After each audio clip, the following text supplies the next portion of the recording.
Kita sekarang sudah mau mulai. Udah mau mulai. Jadi semuanya tepuk diam. Masih ada suaranya. Tepuk diam.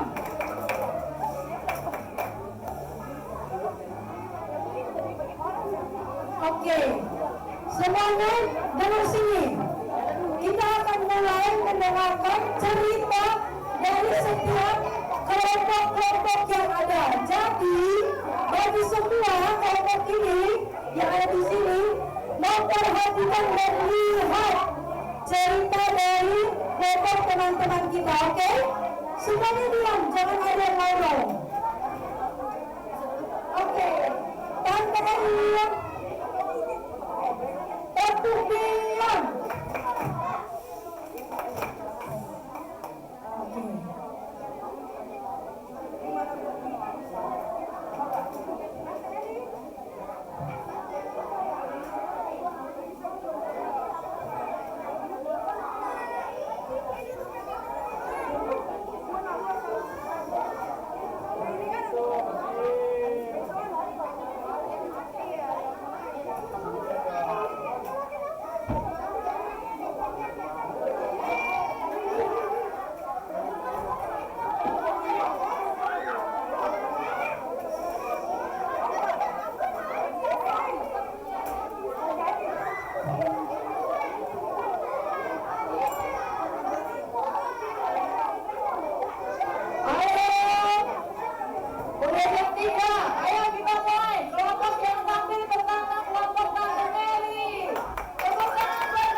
Ayo, jangan yang dulu biar kedengaran ya.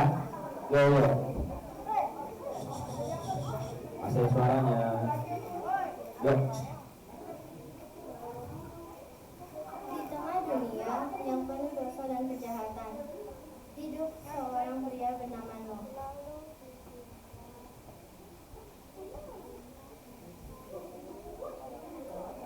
Ia berbeda dari orang-orang sezamannya. Nuh adalah orang benar, tidak bersalah, dan hidup dalam kesukaan kepada Allah. Di saat semua orang menjauh dari Tuhan, Nuh tetap teguh mengikuti jalannya. Allah melihat bahwa bumi telah rusak, penuh dengan kekerasan dan dosa. Maka Allah memutuskan untuk menghapus segala makhluk yang bernyawa. Namun, kepada Nuh, Allah memberikan perintah, bangunlah sebuah batra besar dan kuat dari kayu gofir, karena air bah akan datang membanjiri bumi. Membangun bahtera bukanlah hal yang mudah. Nuh membutuhkan kesabaran. Bertahun-tahun bekerja tanpa melihat hujan, sambil menghadapi ejekan dari sekitarnya. Tapi ia tetap taat dan tidak mengeluh. Ia menahan diri, menunjukkan penguasaan diri dalam imannya. Percaya bahwa apa yang Allah firmankan pasti terjadi. Allah memerintahkan Nuh membawa keluarganya dan sepasang dari setiap jenis hewan ke dalam bahtera. Dan Nuh melakukan semuanya tepat seperti yang diperintahkan Allah.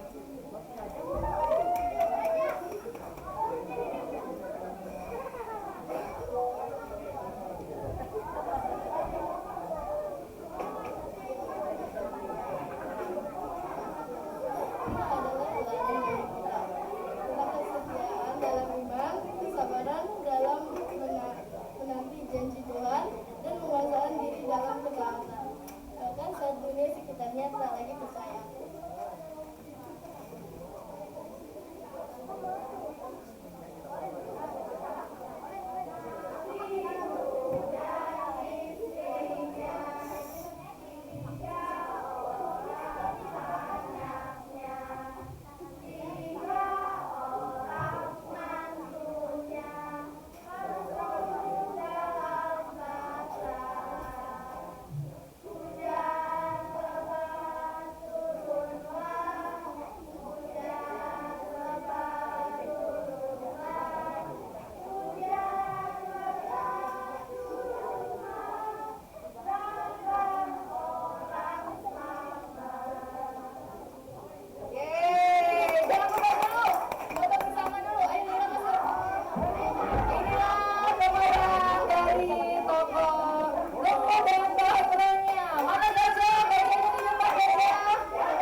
Ceritanya tentang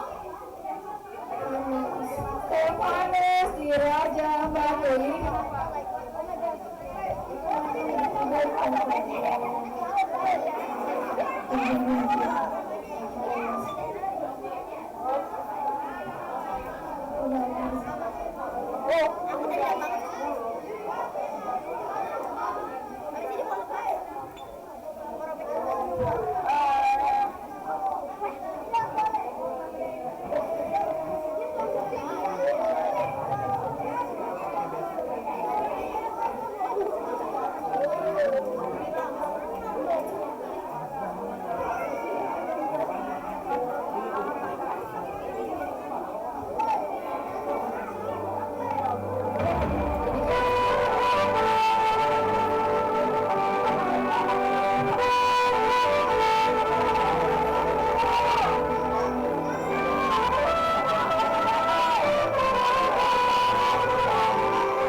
Pada suatu hari ada sekeluarga mahkamah. Ketika anggota mahkamah agama itu mendengar tentang kesaksian Stefanus, sangat tertusuk hati mereka.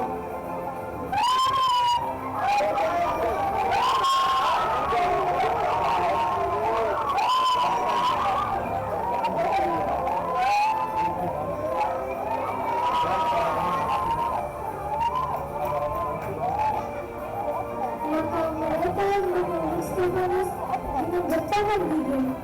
Tetapi Stefanus yang penuh dengan Roh Kudus menatap ke langit. Lalu berucap kemudian Allah dan Yesus berdiri di sebelah kanan Allah. Lalu katanya, sungguh aku melihat langit terbuka dan anak manusia berdiri di sebelah kanan Allah. Maka berteriak-teriaklah mereka. Dan sambil menutup telinga, setan menyerbu dia.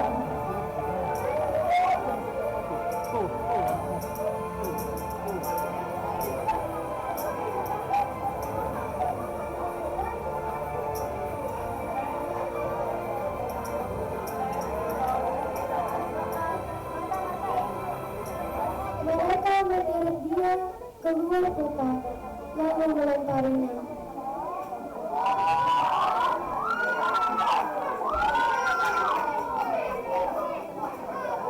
Dan saksi-saksi meletakkan jubah mereka di depan kaki seorang muda yang bernama Saulus.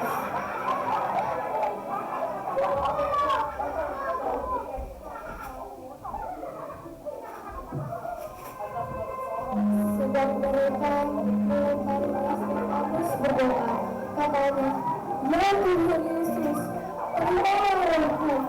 Sambil berlutut, ia berseru dengan suara nyaring, "Tuhan, janganlah tangguhkan dosa ini kepada mereka." Dan dengan perkata itu, meninggal ia. Dari cerita Stefanus ini, kita bisa belajar dari tindakan yang teguh akan apa yang sudah dia dirikan, yaitu kepercayaan akan Tuhan. Terima kasih. Ini mantap. Itu batu-batunya kalau sudah buat batunya tuh. Batunya sangat berharga ini batunya. Boleh kembali. Yuk, bangkunya dibersihkan lagi dari koran-koran yang lepas.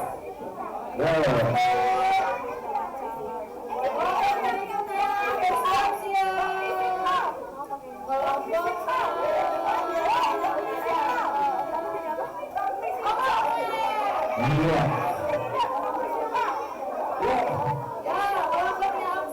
Kebaikan. Ayo baik. Mana yang terbaik nih yang terbaik? Yang kebaikan dulu.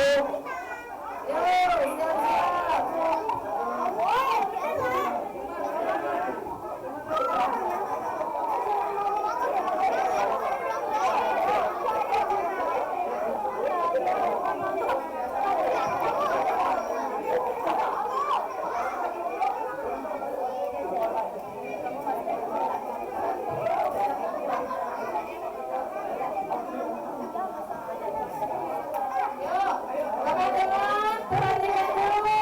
Ini kelompoknya kebaikan mau tampil. Hari ini dipersilakan.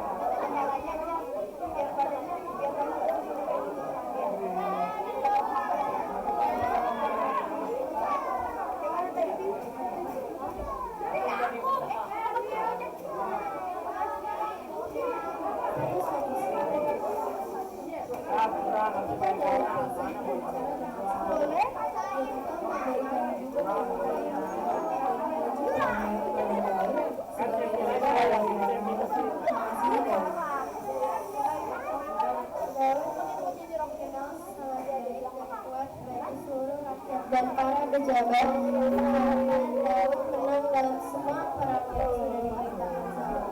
Hal tersebut membuat Saul iri pada Daud karena Daud lebih kuat daripadanya.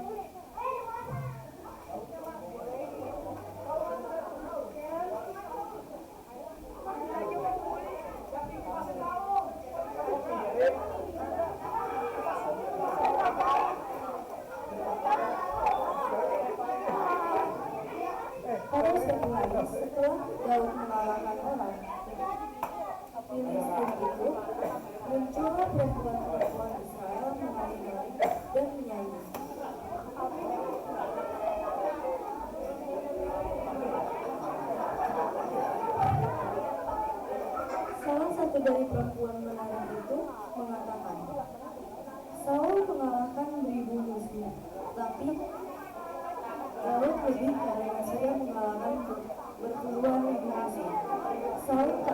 terdengar. Tersebut membuat Saul murka. Hal itu membuat Saul berencana jahat, yaitu membunuh Daud. Namun Daud sangat dekat dengan Tuhan yang membuat Tuhan menyertai Daud dari barang bahaya. Saul pun menggagalkan rencana licik tersebut. Tamat. Terima kasih. Kata dulu semuanya kata ada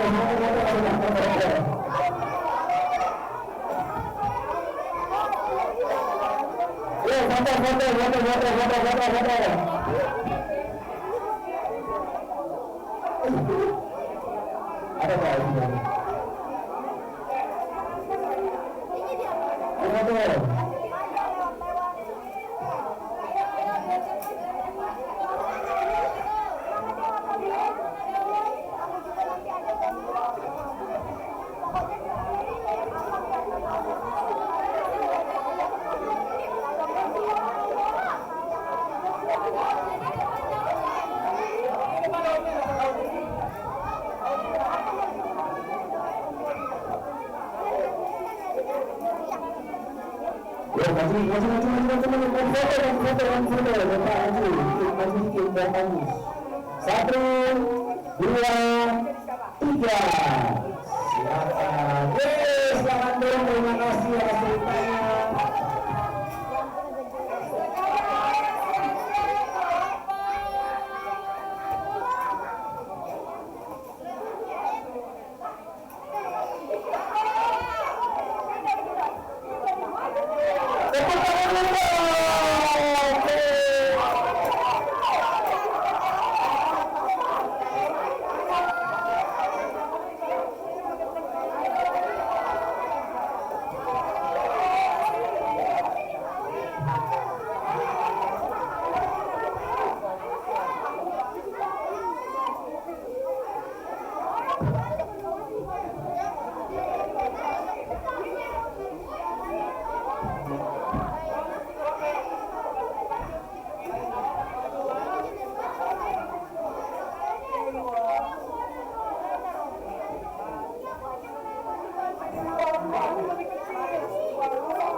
Yang lain tenang dulu, diam dulu. Kita dengerin ceritanya dulu ya. Yo.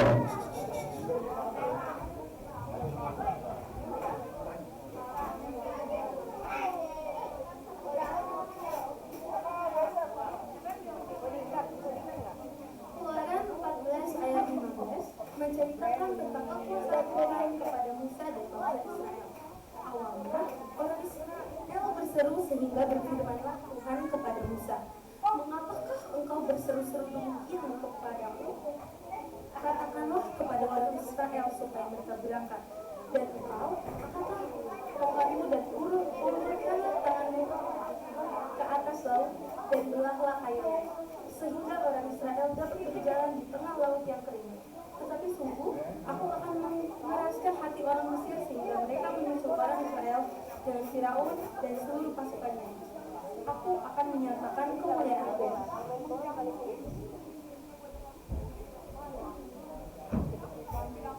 Sesampainya di bawah kebenaran, Musa melakukan apa yang Tuhan perintahkan.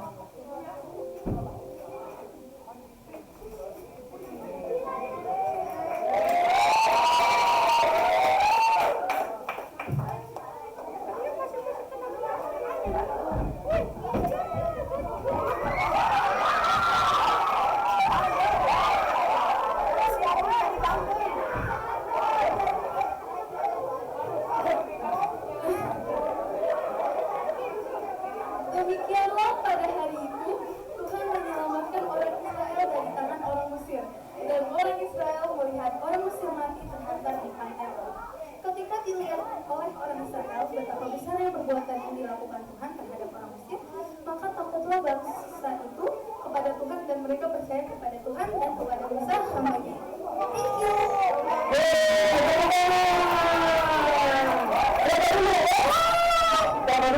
Bapak dulu, biar masuk orang bebas. Orang yang dipakai adalah orang apa itu? Nggak tahu. 1, 2, tikus. Oh, 3. Udah belum? Udah? 1, udah belum? 1, 2, 3. Lanjut, KPU.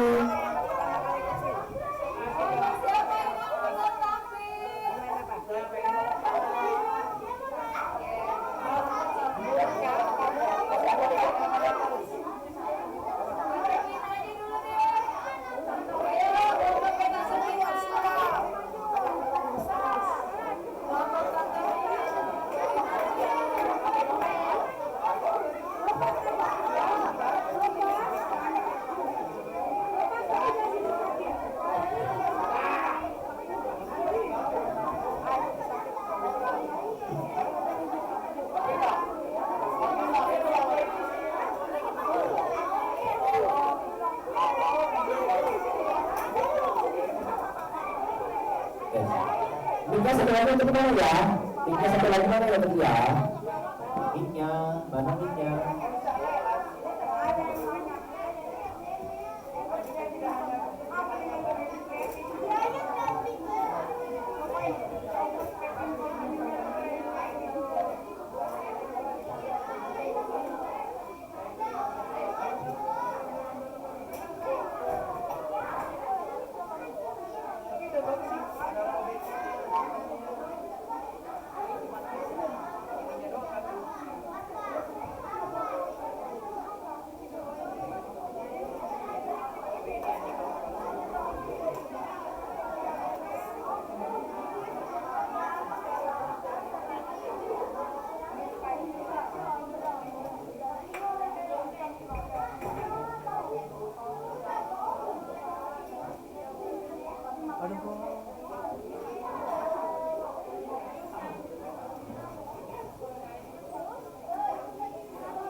Pada zaman para hakim yang memerintah ada kelaparan di tanah Israel.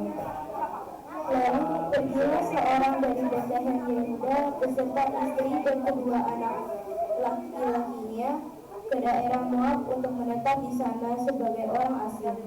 Nama orang itu ialah Elimelek, nama istrinya Naomi, dan nama kedua anaknya Mahlon dan Kilion. Semua orang-orang Efrata dari Bethlehem Yehuda, dan setelah sampai ke daerah Moab, diamlah mereka di sana. Kemudian matilah Elimelek suami Naomi, sehingga perempuan itu tertinggal dengan kedua anaknya. Keduanya mengambil perempuan Moab, yang pertama bernama Orpa, yang kedua bernama Ruth. Dan mereka diam di situ kira-kira 10 tahun lamanya. Lalu matilah juga kedua anaknya, yakni Mahlon dan Kilion, sehingga perempuan itu kehilangan kedua anaknya dan suaminya. Kemudian berkenaslah ia dengan kedua menantunya, dan ia pulang dari daerah Moab, sebab di daerah Moab ia mendengar bahwa Tuhan telah memperhatikan umatnya dan memberi makanan kepada mereka. Maka berangkatlah ia dari tempat tinggalnya itu bersama-sama dengan kedua menantunya. Ketika mereka sedang di jalan untuk pulang ke tanah Yehuda, berkatalah Naomi kepada kedua menantunya itu, "Pergilah, pulang masing-masing ke rumah ibunya." Tuhan kiranya menunjukkan kasih-Nya kepadamu seperti yang kamu tunjukkan kepada orang-orang yang telah mati itu dan kepadaku. Kiranya atas karunia Tuhan kamu mendapat tempat perlindungan masing-masing di rumah suaminya. Lalu diciumlah mereka, tetapi mereka menangis dengan suara yang keras. Dan berkatalah kepadanya, tidak, kami ikut dengan engkau pulang kepada bangsamu. Tetapi kami berkata,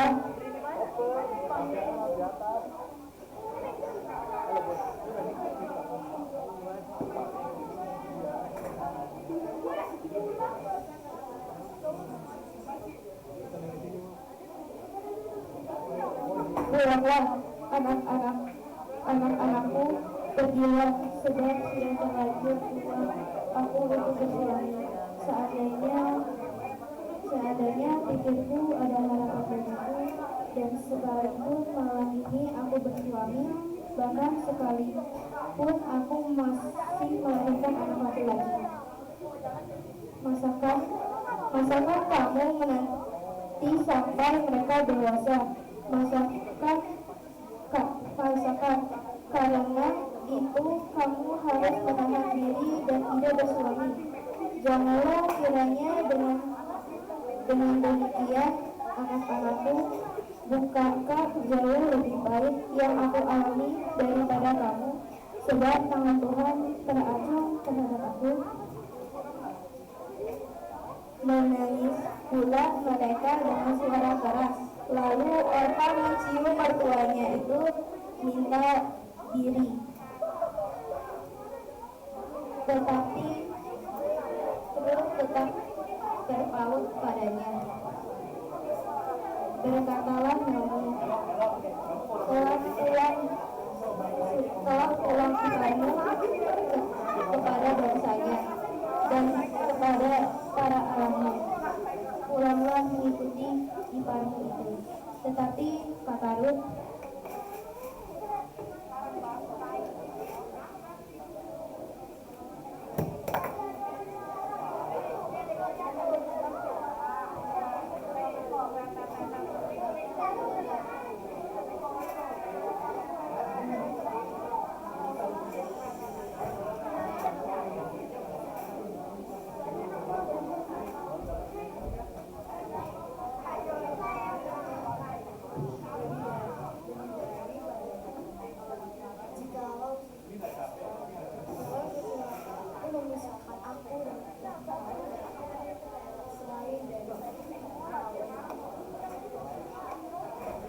ketika melihat bahwa Rut bersikeras untuk ikut bersama-sama dengan dia, berhentilah ia berkata-kata kepadanya.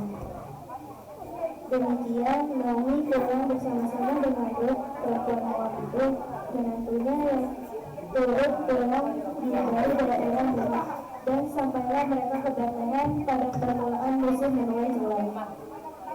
Dari cerita Rut dan Naomi mengajarkan kesetiaan, kasih, kebaikan, kelemah lembutan, dan penguasaan diri.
saudaranya menjual Yusuf ke Mesir.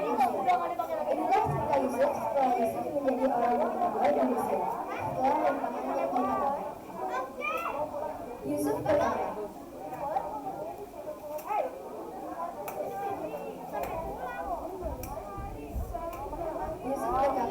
"Hei kamu orang-orang Kanaan, mengapa engkau datang kemari?"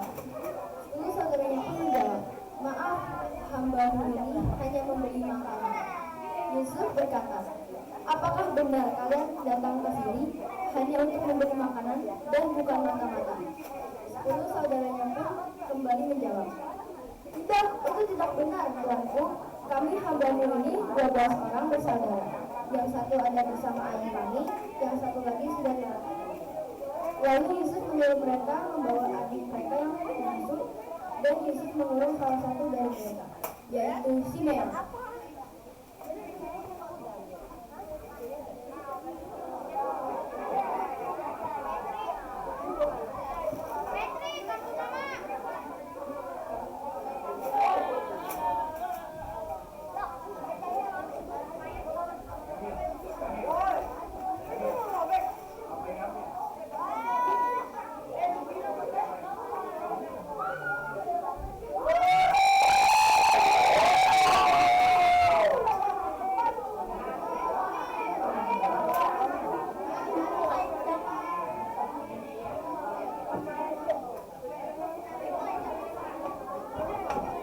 Sesampainya mereka kembali ke rumah bapaknya dan menceritakan semua yang terjadi. Pada awalnya, bapaknya menolak untuk membawa Benyamin ke Mesir. Tetapi pada akhirnya, bapaknya mengizinkan untuk membawa Benyamin ke Mesir.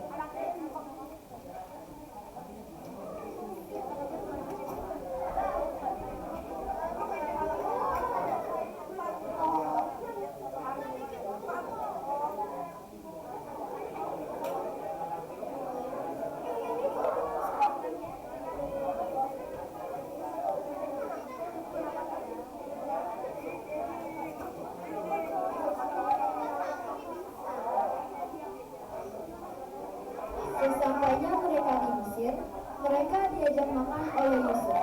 Pada saat itu, saat mereka sedang makan bersama,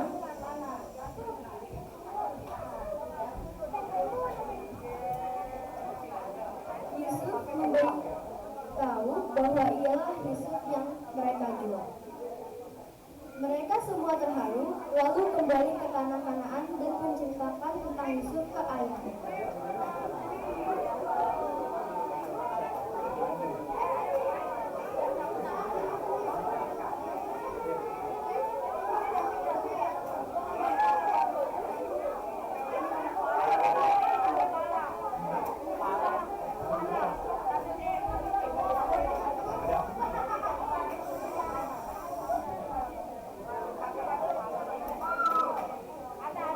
Lalu Yusuf menjemput ayahnya ke Mesir.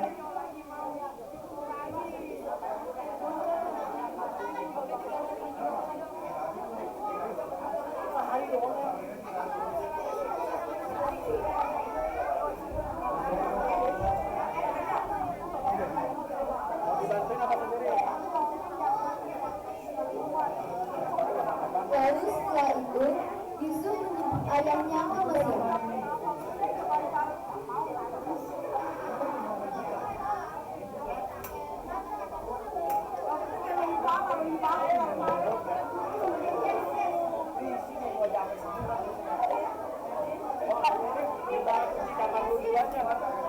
Yakub berkata, "Anakku, ternyata engkau masih hidup." Yusuf menjawab, "Ya Bapak, karena Tuhan aku selamat." Mereka pun hidup bersama-sama kembali di tanah Mesir, di tanah Goshen. Pesan dari cerita ini, pertama, kita harus mengampuni dan mengasihi orang yang sudah berbuat jahat kepada kita.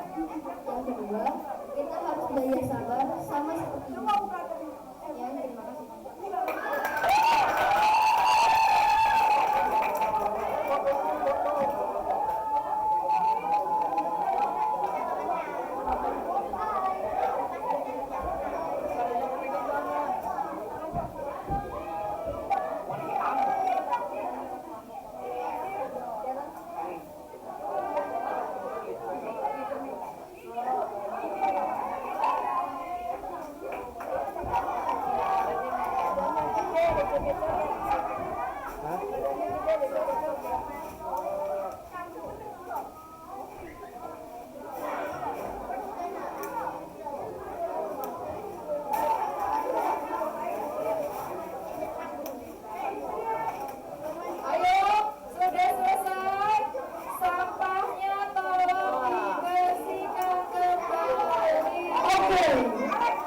menit semua kumpulin sampahnya, buang ke tempat sampah. 5 menit bersihin koran-korannya. 5 menit sudah sampai di sekolah. Yang di belakang itu ada di pojok satu ada tempat sampah. Pelan-pelan.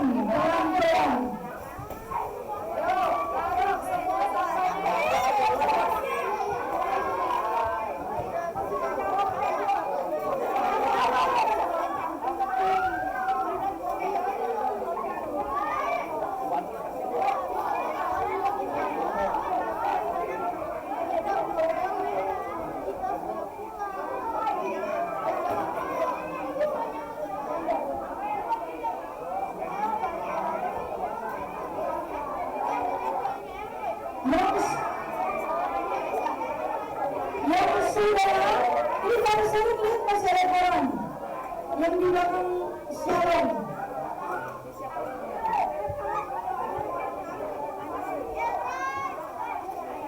Oke, yang sudah sebelum kumpul lagi di sini, ayo duduk per kelompok games tadi. Duduk per kelompok games, ayo.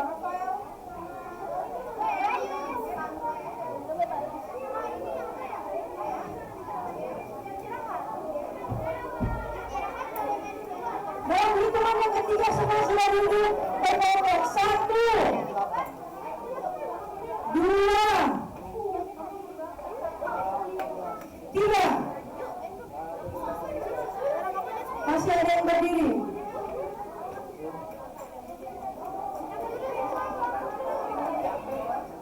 Masih ada yang berdiri. Ayo duduk per kelompok. Duduk per kelompok.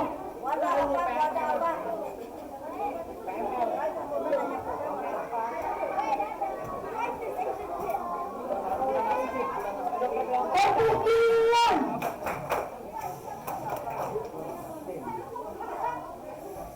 Masih ada suara. Tepuk tangan. Ini masih ada yang berdiri. Elroy, Kenneth, Adriel, Benny, Alex, Adriel, Israel, Ellen, Kenneth, Sharon, Yeskiel. Ayo duduk semua.